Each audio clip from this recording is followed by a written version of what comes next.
कहानी एक ऐसे मोड़ पर आ खड़ी हुई है जहां हर एक पल रोंगटे खड़े कर देने वाला है। मैदान ए जंग में अफरा तफरी मची है। यूरू पहली बार अपने नए तीर कमान को हाथ में थामता है, लेकिन अनुभव की कमी की वजह से उसका निशाना पूरी तरह चूक जाता है। जान बचाने के लिए वे लोग दुश्मनों से बचते हुए एक बंद कमरे में पनाह लेते हैं। दूसरी तरफ वॉकी टॉकी पर गैबी की आवाज गूंजती है। वह एक ऐसी भयानक जंग में फंसी है जहां उसका सामना उन डायमंड्स से है जिन्हें उसने पहले कभी नहीं देखा। वह खुद जख्मी है, उसकी रफ्तार धीमी पड़ चुकी है, लेकिन उसके भीतर का पागलपन और लड़ने की भूख कम नहीं हुई है। गैबी अपने खूंखार डायमंड से दुश्मनों को बेरहमी से कुचलवाना शुरू कर देती है और चारों तरफ से घिरने के बाद भी खौफनाक तरीके से मुस्कुराने लगती है। इस बीच यूरू और उसके साथी लगातार भाग रहे हैं। ऐसे माहौल में भी आसा का अजीब बर्ताव सामने आता है। वह उन डायमंड्स को खत्म करने के बदले यूरू से एक गले लगाने की मांग करती है, जिसे यूरू हमेशा की तरह सीधे मना कर देता है। तभी अचानक चालें बदलती हैं और दुश्मन के डायमंड्स एक साथ मिलकर एक ऐसी अंधाधुंध सफेद रोशनी छोड़ते हैं जो पूरे स्क्रीन को धुंधला कर देती है। इस फ्लैश के साथ ही यूरू और आसा अलग अलग रहस्यमयी स्फीयर जैसे बैरियर्स के भीतर कैद हो जाते हैं। बाहर खड़े जिनको जब अपनी बेबसी का एहसास होता है तो वह डॉक्टर से मदद के लिए उस टीचर को जगाने को कहता है, लेकिन डॉक्टर उसे चेतावनी देती है कि अगर उसने इस वक्त टीचर को नींद से उठाया तो वह सबसे पहले जिन को ही मार डालेगा। जिन समझ जाता है कि अब उसकी मदद के लिए कोई नहीं आने वाला और वह अपनी गन लॉड करके खुद मौत के खेल में उतर जाता है। इस दौरान आसा जिस बैरियर में कैद है वहां सिर्फ और सिर्फ गहरा दम घोंटू अंधेरा है। वह डर के मारे चिल्लाने लगती है। उसे अपने गांव के वो दिन याद आने लगते हैं जब वह सबसे अलग, बिल्कुल अकेली और बेबस रहा करती थी।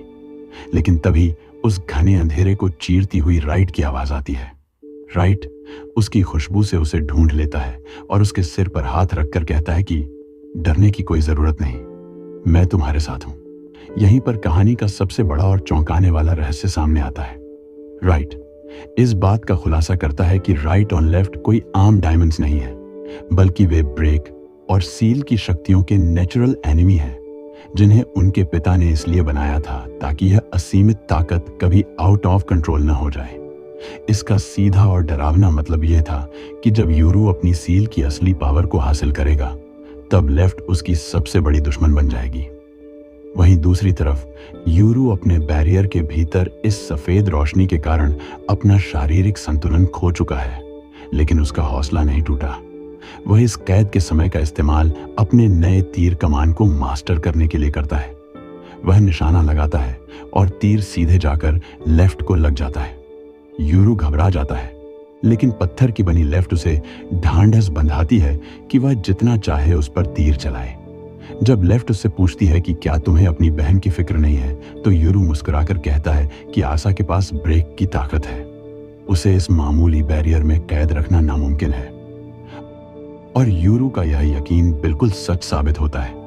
एक जोरदार धमाके के साथ आसा उस बैरियर के परखच्चे उड़ाकर बाहर आ जाती है, लेकिन वह सिर्फ बाहर नहीं आती, बल्कि अपनी शक्ति के दम पर दुश्मन के डायमंड्स का पुराना कॉन्ट्रैक्ट हमेशा के लिए तोड़ देती है। डॉक्टर से मिले खून के सैंपल को उन डायमंड्स पर फेंककर आसा पल भर में उनकी नई मास्टर बन जाती है। वो खूंखार डायमंड्स आसा के सामने पालतू जानवरों की तरह दुम हिलाने लगते हैं और आसा के हुक्म पर यूरू और लेफ्ट को अपने मुंह से सुरक्षित बाहर उगल देते हैं।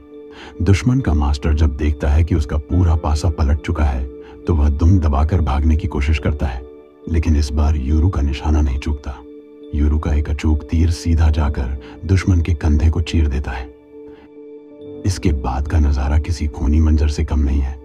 जिन हवेली के भीतर तबाही मचा देता है, उसका विशाल मछली जैसा डायमंड दुश्मनों को जिंदा निगल रहा है, तो वहीं बेसमेंट में छिपे हमलावरों पर वह ग्रेनेड से धमाके कर रहा है।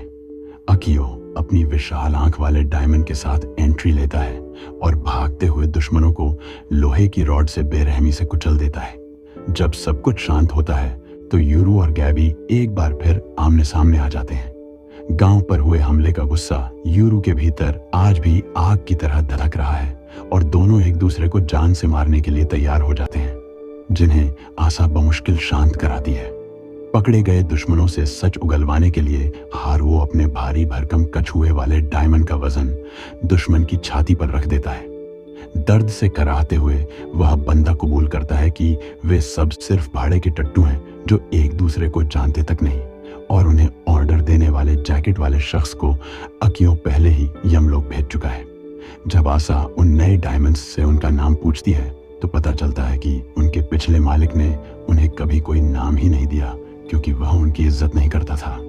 यह सुनकर गैबी का खून खौल उठता है और वह उस आदमी का आधा सिर अपने डायमंड के खूंखार जबड़ों के बीच फंसाकर उसे मौत का एहसास करा देती है।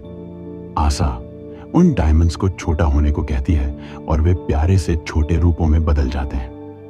लेकिन इस पूरी खूनी जंग और जीत के बाद कहानी का सबसे बड़ा सस्पेंस आखिरी पलों में सामने आता है। यूरू जब आशा के चेहरे की तरफ देखता है तो उसकी नजर आशा की आंख पर लगी हुई पट्टी पर जाती है। वह उससे पूछता है कि आखिर उसकी आंख को हुआ क्या था। पूरे माहौल में एक सन्नाटा पसर जाता है, बैकग्राउंड म्यूजिक थम जाता है और आशा ठंडे लहजे में एक ऐसा सच बताती है जो पैरों तले जमीन खिसका दे। आशा कहती है कि मैं तुमसे झूठ नहीं बोलूंगी भाई, सच तो यह है कि मैं एक बार पहले भी मर चुकी हूं और मुझे जान से मारने वाले कोई और नहीं बल्कि इसी हिगाशी विलेज के हत्यारे थे।